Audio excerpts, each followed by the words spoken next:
সমবেত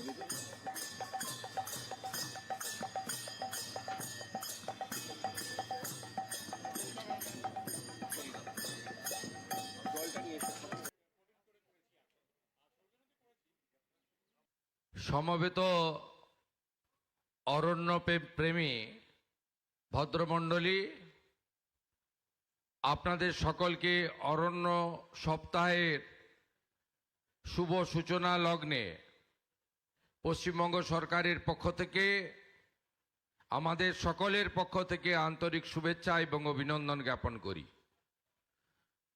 প্রথমেই বলে নিই, আমরা আমাদের আজকের কর্মসূচির যে মূল অংশ ছিল, অর্থাৎ প্রচার ট্যাবলো উদ্বোধন, বৃক্ষরোপণ এবং আমাদের অতি প্রিয় ছাত্রছাত্রীদের হাতে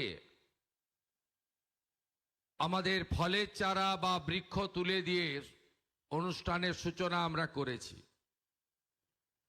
আমাদের যেহেতু সচিবালয়ে একটি গুরুত্বপূর্ণ মিটিং রয়েছে, কৃষি, গ্রামোন্নয়ন, ভূমি, উদ্যান পালন ইত্যাদি বিষয় নিয়ে মাননীয় মন্ত্রী শিবরাজ সিং চৌহানজির, তাই সমস্ত মন্ত্রীরা যারা আছেন এবং মুখ্য সচিব সহ আধিকারিক যারা আছেন, তারা সকলে মিলে আমাকে দায়িত্ব দিলেন যে আপনি সরকারের পক্ষ থেকে এই অরণ্য সপ্তাহের বিষয়ে কিছু বলুন।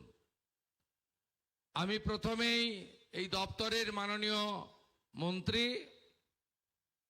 এবং অত্যন্ত দক্ষ একজন নেতৃত্ব, একাধিকবার বিধায়ক হয়েছেন, বিধানসভা যখন বসে আমার সঙ্গে উনি 5 বছর ছিলেন। প্রত্যেকটা বিধানসভা অধিবেশনে 1 নম্বর প্রশ্নকর্তার নাম হলো মনোজ ওরাও। তিনি আজকে এই দপ্তরের মন্ত্রী হয়েছেন।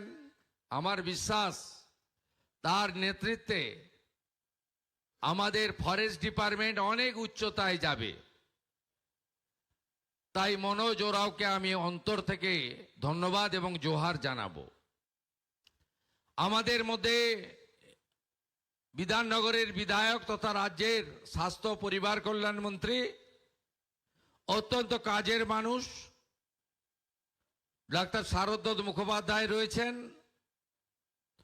রয়েছেন এই দপ্তরের রাজ্যমন্ত্রী, বাঁকুড়া জেলার অত্যন্ত পরিশ্রমী কৃষক পরিবার থেকে উঠে আসা, একেবারে মানুষের সঙ্গে থাকা একজন নেতা রাজ্যমন্ত্রী দিবাকর ঘরামি, রাজ্যের মুখ্য সচিব দক্ষ আধিকারিক মনোজ আগরওয়াল এবং এই দপ্তরের প্রধান সচিব মনীষ জৈন সহ অন্যান্য আধিকারিক বৃন্দ, প্রেস মিডিয়ার বন্ধুরা,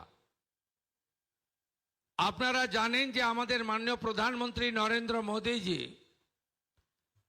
তিনি বেশ কয়েক বছর ধরে ভারতবর্ষের শুধু উন্নয়ন নয়, বিকাশ আর বিরাসত নয়, তিনি অনেকগুলো সামাজিক ক্ষেত্রে বিপ্লব এনেছেন।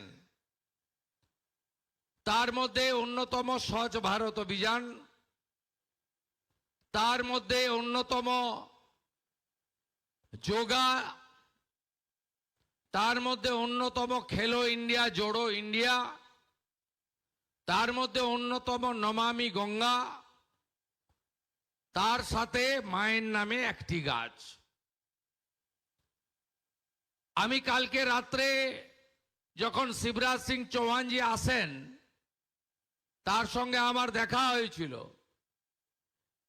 আমি বললাম কালকে কখন দেখা হবে? बोले शुभेंदु जी, मैं डेली काम शुरू करने के पहले एक पेड़ लगाता हूं। আমি বললাম কাল তো আমাদের অরণ্য সপ্তাহ। বলল না, নেই मैं डेली लगाता हूं। বলে আমি আজকে নিউ সেক্রেটারিয়েট ক্যাম্পাসে একটি গাছ লাগিয়ে আমি সচিবালয়ে আসব। এই এক বিপ্লব। আমাদের রাজ্যে কংক্রিটের জঙ্গলে আমরা ভরে গেছি। বিল্ডিং প্ল্যান পাস করার সময় বিভিন্ন প্রতিষ্ঠান তৈরির সময় সবাই আমরা লিখে দিচ্ছি পৌরসভা, কর্পোরেশন, জেলা পরিষদ, পঞ্চায়েতকে যে 2/3 আমরা পরিকাঠামো বানাবো, ইনফ্রাস্ট্রাকচার বানাবো, 1/3 আমরা প্ল্যান্টেশন করব। কেউ মানে না। আমরা যখন আকাশপথে প্লেনে চড়ি, নির্বাচনের সময় বা সরকারি কাজে হেলিকপ্টারে উড়ি, আমি নিচের অবস্থা দেখে শিউরে উঠি। আমি একদম জমি থেকে উঠে আসা লোক। অরণ্য সুন্দরী, ঝাড়গ্রাম, বাঁকুড়া, পুরুলিয়া, আপনার আকাশ থেকে দেখলে কষ্ট হবে। 10 বছর আগে কি ঘন জঙ্গল ছিল, আজকে কি অবস্থা হয়েছে।